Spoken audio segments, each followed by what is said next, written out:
Some nights, the river doesn't just flow, it remembers. The rain had been falling for hours, steady and cold, turning the narrow road into a ribbon of black glass as Caleb Hunter drove without a destination, his worn pickup humming like an old companion that refused to quit. Beside him, Rex sat upright in the passenger seat, ears sharp, amber eyes scanning the darkness beyond the windshield as if reading something written between the trees, something Caleb could not yet see.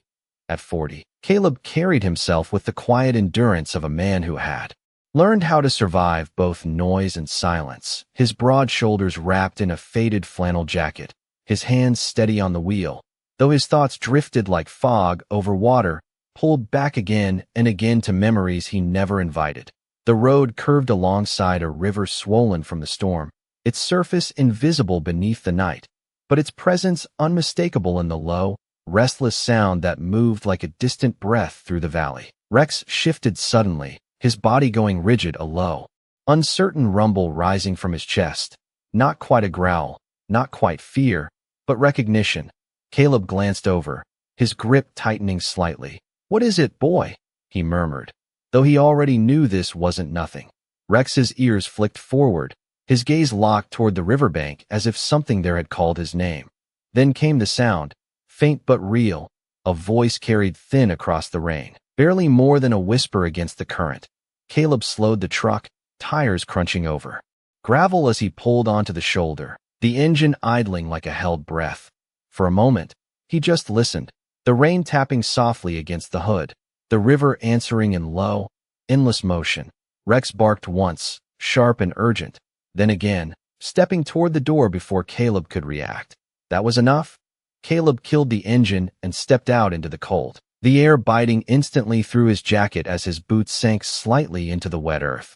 The darkness felt thicker here, the kind that swallowed shapes and turned distance into guesswork, but Rex moved with certainty, pulling ahead, nose low, following a line invisible to human eyes. Caleb followed, heart steady but heavy, each step closer to the river stirring something old inside him, something he had spent years trying to bury. The ground sloped downward, slick with mud, and the sound of water grew louder, fuller, until it filled the space around them.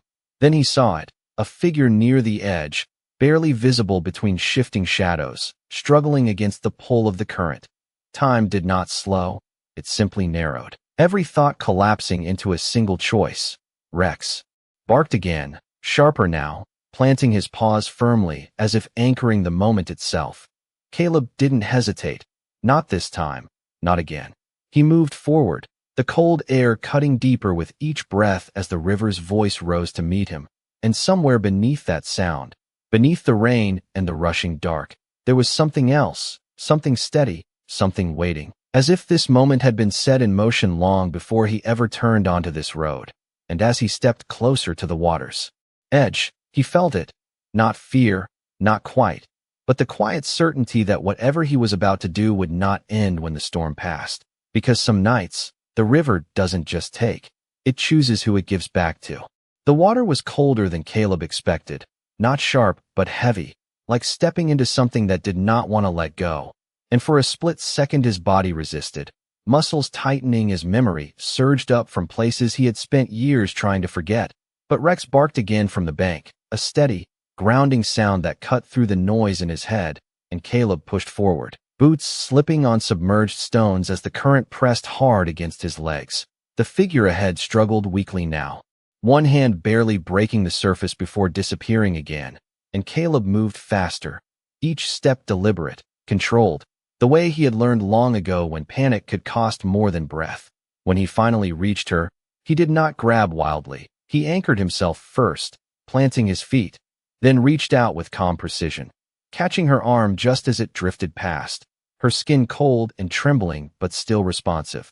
"I have you," he said, his voice low and steady despite the rush of water around them. And though he could not see her face clearly in the darkness, he felt the tension shift, not gone, but softer, as if something in his tone reached her where strength could not. Rex paced along the bank, whining softly now, his body leaning forward as if trying to close the distance, his presence constant, unshaken, and Caleb used that, using the line of the shore, the pull of the dog, guiding each step back with patience instead of force. It took longer than it should have. Or maybe it only felt that way. But eventually the ground rose beneath them, and the current loosened its grip, and together they emerged onto the muddy bank, breath mingling with the rain that had begun to soften into a fine mist. The woman coughed lightly, her hands clutching at the earth as if making sure it was real, and Caleb stayed close but not overbearing, giving her space to breathe, to settle, the way he had once been taught in a different kind of rescue. Rex approached slowly, his ears lowering as he sniffed near her shoulder, then gently pressed his nose against her arm, a quiet check, a reassurance that seemed to carry more meaning than words. The woman turned her head slightly toward him, her voice faint but clear enough to reach through the night. He found me first, did he not? Caleb nodded, glancing at Rex. He usually does, he replied, and there was a small pause, not uncomfortable, just filled with the kind of silence that follows something important. She drew a careful breath, her gaze drifting past Caleb toward the river, not with fear, but with something deeper, something searching, and then she said it, almost to herself. It is still there. The words soft, but certain. Caleb followed her eyes, but all he saw was the dark surface moving steadily under the dim sky, unchanged, indifferent, and yet something in the way she said it stayed with him, settling quietly in the back of his mind. Rex let out a low sound, not alarmed, but attentive, his ears turning toward the water again as if listening for something beneath the surface, something hidden in the rhythm of the current. Caleb exhaled slowly, the weight of the moment easing just enough for him to stand, offering his hand to help her up, and when she took it, her grip was firmer than he expected, steadier, like someone who had not just been saved, but had been waiting. "My name is Margaret," she said, her voice stronger now, carrying a calm that did not quite match the night around them, and Caleb nodded once. "Caleb," he answered, before glancing down at Rex. "And that is Rex." The dog's tail moved once, measured. As if acknowledging the introduction, Margaret looked at them both for a long second, her eyes reflecting something unreadable in the dim light. Then she gave a small, knowing nod. "You came at the right time," she said, not as a thank you, but as a quiet statement of fact. And somewhere beyond them, the river continued to move, steady and unchanged, as if it had simply finished what it had started. The rain eased into a thin whisper as they made their way up the narrow path that led from the river, each step careful on the wet ground. And though the storm had begun to pass, the air still carried a deep chill that settled into the bones. Margaret walked between them with surprising steadiness, her posture no longer fragile but composed, as if the river had not taken her strength but revealed something beneath it. Caleb stayed half a step behind, watching quietly, not out of suspicion but habit, the kind that never quite leaves a man who has learned to read the world through small changes. Rex moved ahead, then circled back, his movements deliberate, checking, always checking, his ears flicking toward sounds that had not yet reached human notice. The path curved through a stand of old trees, their branches heavy with rain, and beyond them a faint glow appeared, warm and steady against the dark. "That is my home," Margaret said softly, her voice carrying a calm that felt anchored, not shaken. And as they drew closer, the house came into view, a modest structure set back from the river, its wooden siding weathered by years but standing firm, with a single porch light casting a golden circle onto the ground. There was nothing remarkable about it at first glance, nothing that suggested anything beyond shelter, and yet Caleb felt something shift. As he stepped onto the porch, a quiet awareness, like entering a place that held more than it showed. Margaret opened the door without hesitation, as if she had never doubted she would return, and inside the air was warm, touched faintly with the scent of cedar and something older, something that lingered beneath the surface of the space. Rex paused at the threshold, his body still, his nose lifting slightly as he drew in the scent of the room. Then he stepped in slowly, each movement measured, his eyes scanning not for danger, but for meaning. Caleb followed, closing the door behind them as the outside world softened into silence, the sound of the river now distant but not gone. Margaret moved toward a small table near the center of the room, lighting a second lamp that filled the space with a gentle glow, revealing walls lined with old photographs, shelves of worn books, and objects that seemed carefully placed rather than simply kept. "You can sit," she said, gesturing toward two chairs near the hearth, and though her tone was kind, there was something more beneath it, an intention that had not yet been spoken. Caleb removed his jacket slowly, water dripping quietly onto the floor, and sat without question, his eyes moving through the room, taking in details the way he always did, noticing the way certain items seemed untouched while others bore the marks of frequent use. Rex did not settle, not yet. Instead, he moved toward the far corner of the room where the floorboards met the wall, his steps slowing as he approached, his head lowering slightly as if listening. He stopped there, completely still, and then, very gently, he placed one paw against the wood. The sound was faint, almost nothing, but Caleb saw it immediately, the slight shift in Rex's posture, the focus, the recognition. Margaret turned her head, watching the dog with a quiet, knowing expression, not surprised, not alarmed, but as if something expected had finally arrived. "He hears it," she said softly, more to herself than to Caleb, and for a moment the room seemed to hold its breath, the air thick with something unseen but undeniable. Caleb stood slowly, drawn not by curiosity alone but by the same instinct that had brought him to the river, and as he stepped closer, he felt it too, not a sound exactly, but a presence, a subtle rhythm beneath the stillness of the house, like something waiting just below the surface. Rex glanced back at him, amber eyes steady, and in that look there was no fear, only certainty. Whatever this place was, whatever it held, it had been waiting long before they ever arrived, and now, for reasons Caleb did not yet understand, it had chosen to reveal itself. Caleb did not speak right away, because some things did not need words, they needed time, and the quiet in that room felt like it had been holding its breath for years, waiting for someone who would not rush it.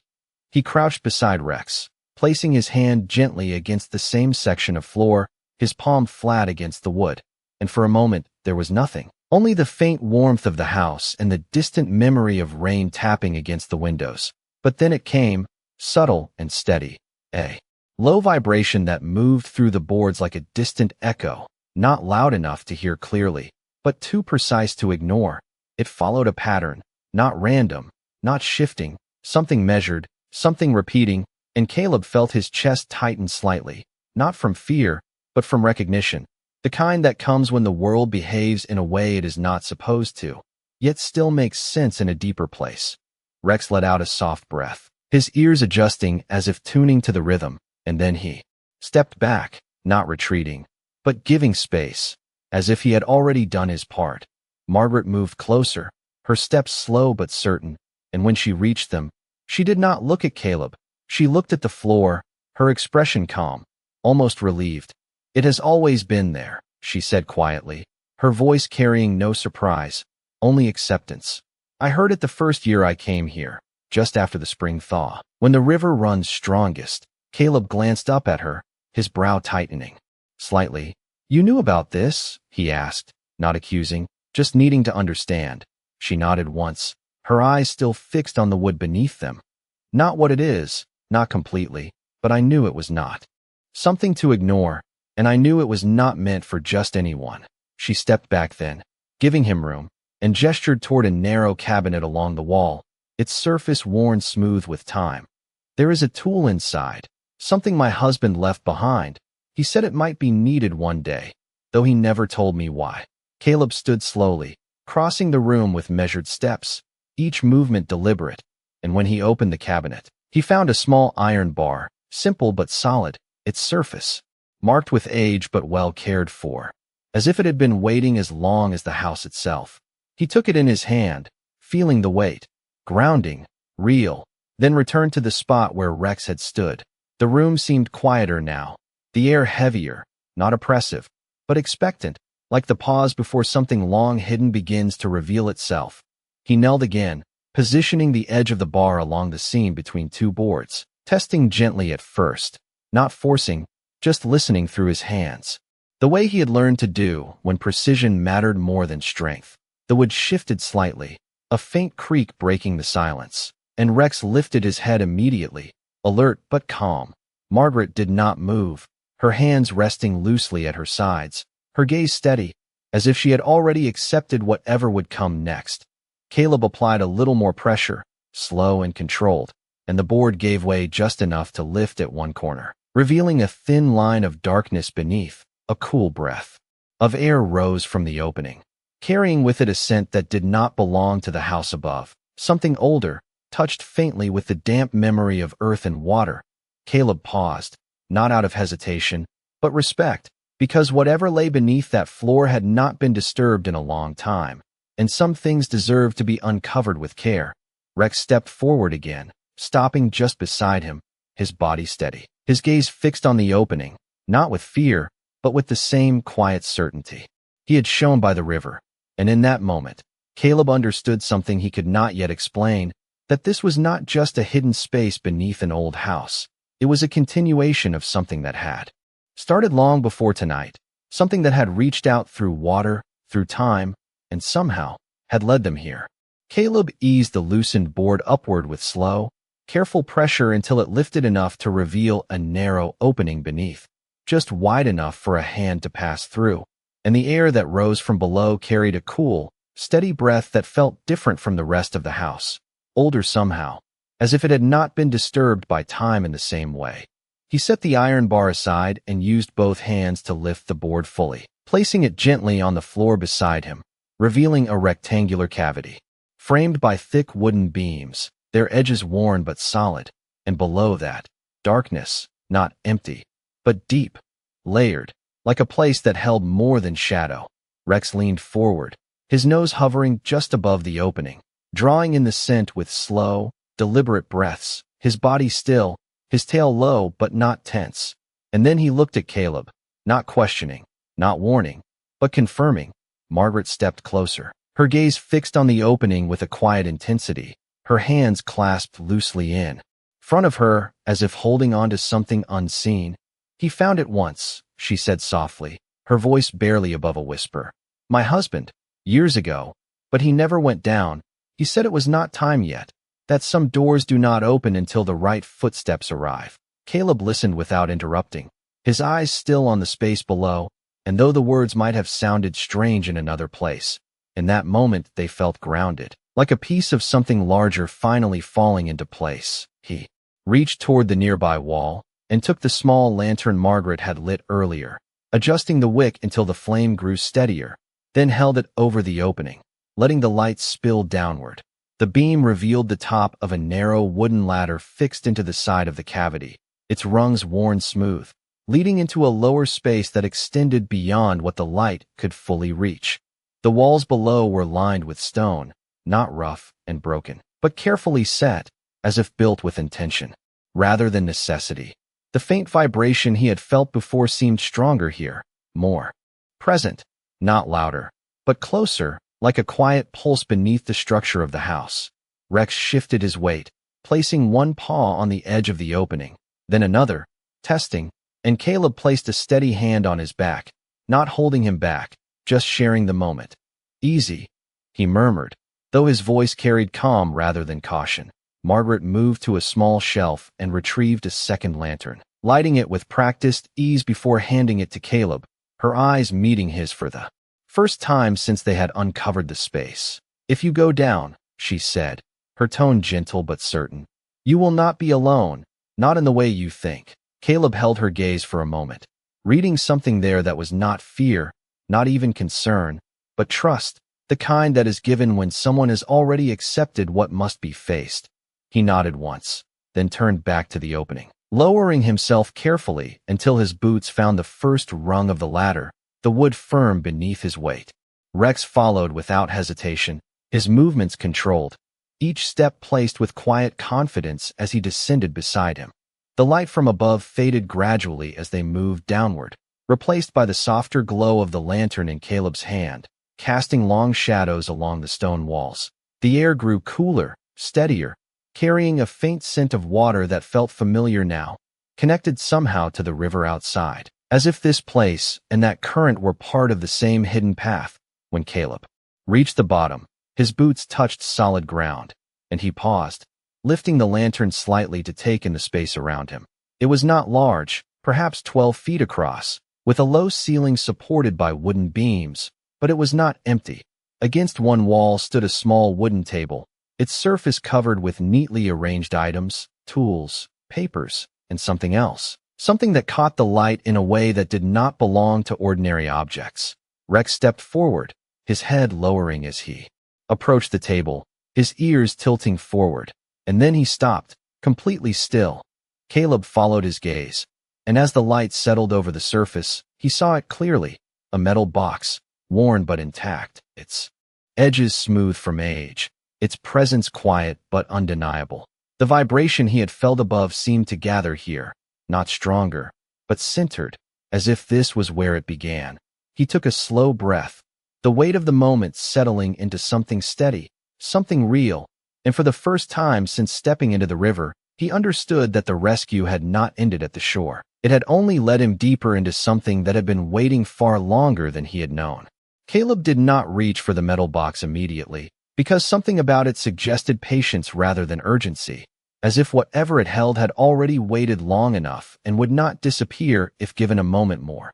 He stepped closer, the lantern light settling across its surface, revealing faint markings along the edges, not decorative, but deliberate, like something crafted for purpose rather than display. Rex stood beside him, his head tilted slightly, not tense, not alarmed, but deeply focused, the way he became when something mattered beyond instinct.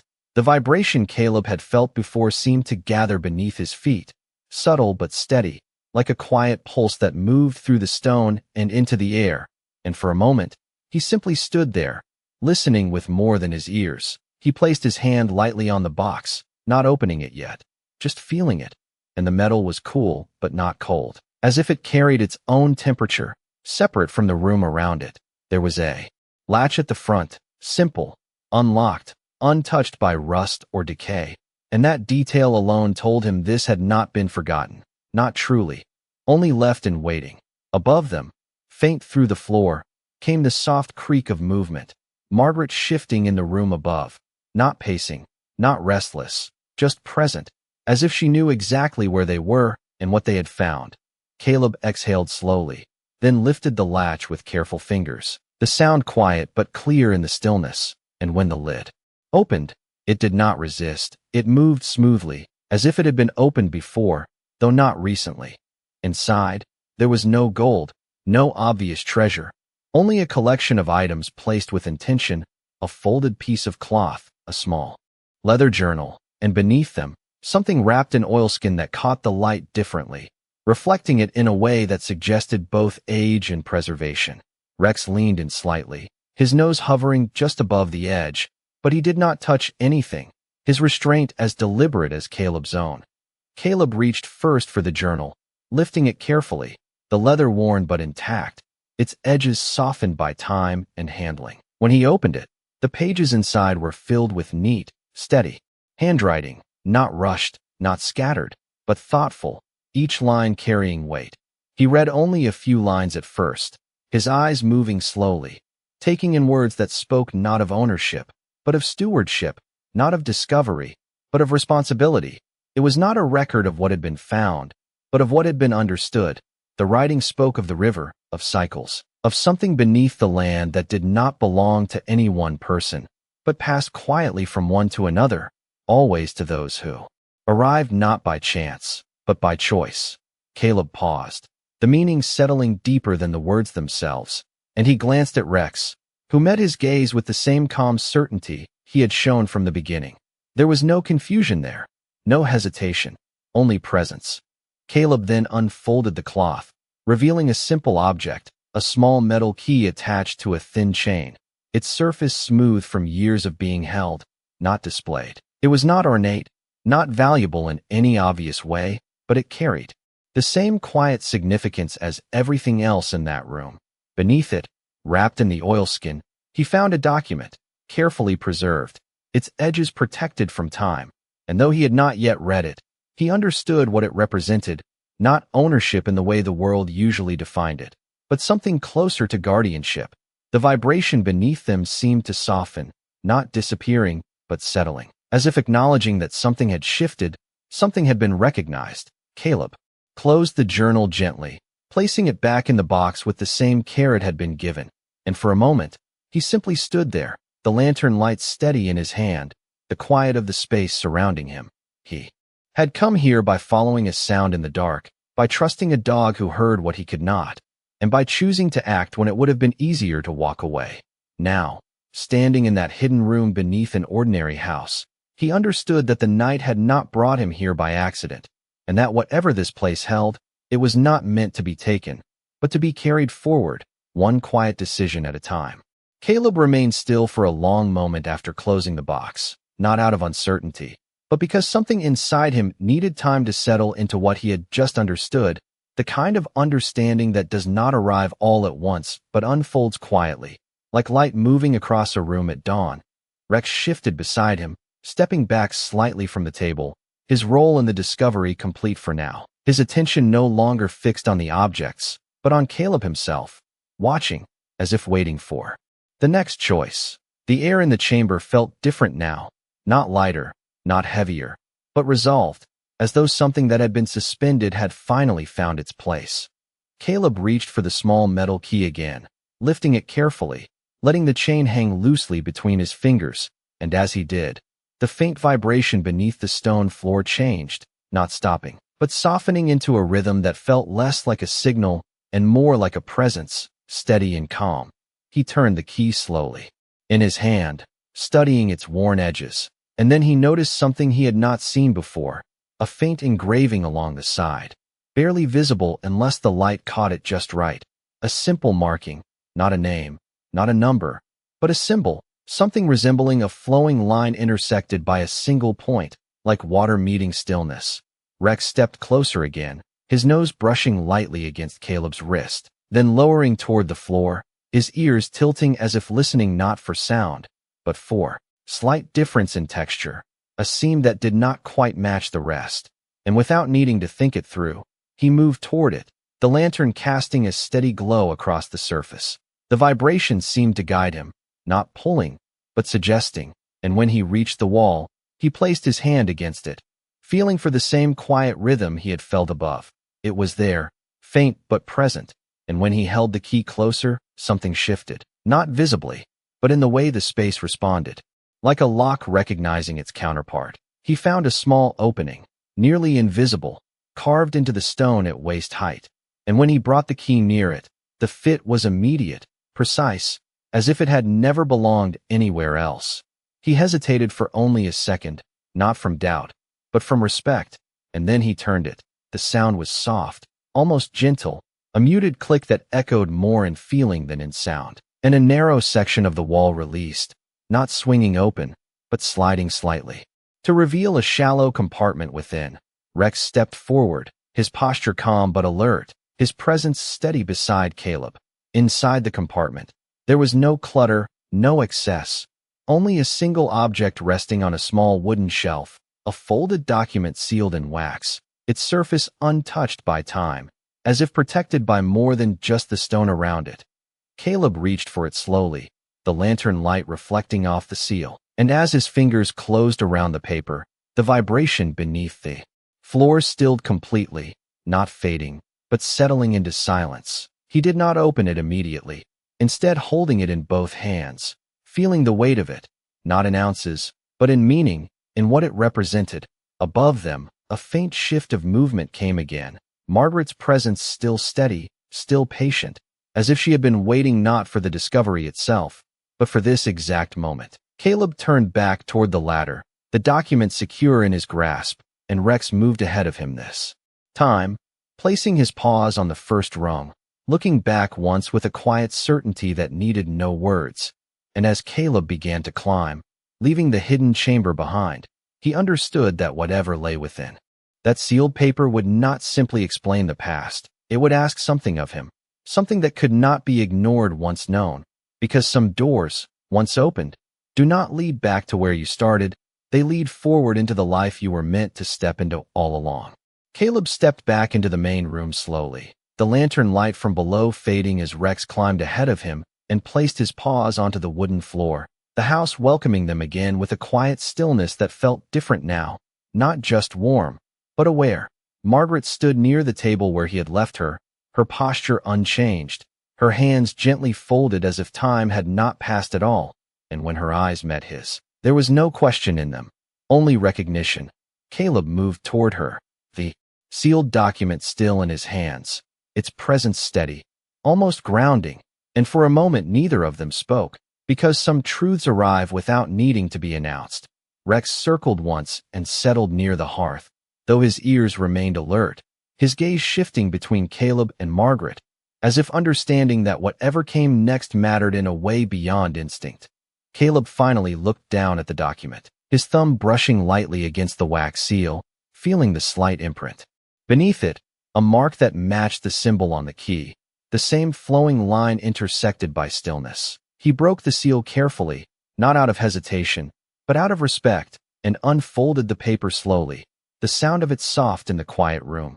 The writing inside was clear, deliberate, each line steady and intentional, and as his eyes moved across the page, something inside him settled into place. It was not a deed in the usual sense, not ownership defined by law or boundary, but something older, something that spoke of responsibility carried forward through time, a passage of trust rather than possession. The words described the house, the land beneath it, and the hidden chamber, not as property, but as a point of balance, a place where the river's unseen path met the stillness of the ground, a place that required a keeper, someone who would listen, who would remain, who would not take more than was given. Caleb read it twice, not because he did not understand, but because the meaning ran deeper than the words themselves. When he looked up, Margaret was watching him with a quiet softness, the kind that comes when a long-held weight is finally ready to be set down. "It was never mine to keep," she said gently, her voice carrying no regret, only truth. "I was only meant to hold it until the right hands found their way here." Caleb held her gaze, the weight of the document now steady in his hands, not heavy, waited patiently for someone who would not turn away. Morning came slowly, not with sudden light, but with a quiet lifting of darkness that seemed to rise gently from the ground itself, as if the world around the house had taken a breath and chosen to begin again. Caleb stood on the porch with a mug of coffee warming his hands, the steam curling upward into the cool air, and beyond the yard, the river moved steadily, no longer restless, no longer calling, just present in a way that felt familiar now, like something that had always been there but only just revealed its voice. Rex lay near the steps, his body relaxed but alert in that natural way he carried, ears flicking at distant sounds, eyes half closed yet aware, as if even in rest he was still listening for what mattered. Inside, Margaret moved quietly, the soft rhythm of her steps blending with the gentle creak of the house, not as an intrusion, but as part of its living memory. Caleb took a slow sip, letting the warmth settle into him, and for the first time in a long while, say that had not already been understood. The river flowed quietly, its surface smooth, its current hidden beneath, and yet Caleb felt it now, not as a force, but as a presence, something that moved through the land and beneath it, connecting places that seemed separate but were not. Behind them, the house stood steady, its windows catching the morning light, its walls holding more than just shelter, holding time, memory, and something that had chosen to be passed on rather than lost.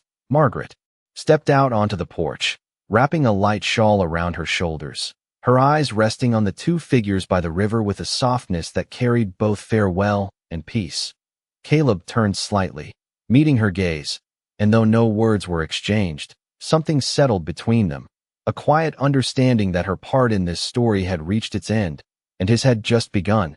Rex moved first, turning back toward the house with a calm certainty, his tail low, his steps measured, and Caleb followed, not because he had to, but because he chose to. As he reached the porch again, he paused, his hand resting briefly